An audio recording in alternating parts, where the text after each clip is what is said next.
مولا کائنات جناب علی رضی اللہ تعالی عنہ فرماتے ہیں، صدقہ نہایت عمدہ ذخیرہ، نیکی نہایت بہترین خزانہ، اور روزہ رکھنا ایک قسم کی صحت ہے۔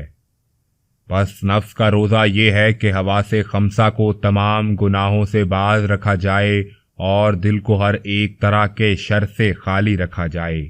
گناہوں کی فکر کرنے سے دل کا روزہ رکھنا یعنی دل کو گناہ سے پیٹ کا روزہ رکھنے سے بہتر ہے۔ ہر ماہ میں ایام بیض یعنی 13، 14 اور 15 کو روزہ رکھنا درجات کو بلند کرتا اور ثواب کو بڑھاتا ہے۔ بے شک نفس کو دنیا کی لذتوں سے روکنا نہایت نافع روزہ ہے، اور دل کا روزہ زبان کے روزے سے اچھا ہے، اور زبان کا روزہ پیٹ کے روزے سے بہتر اور اولی ہے۔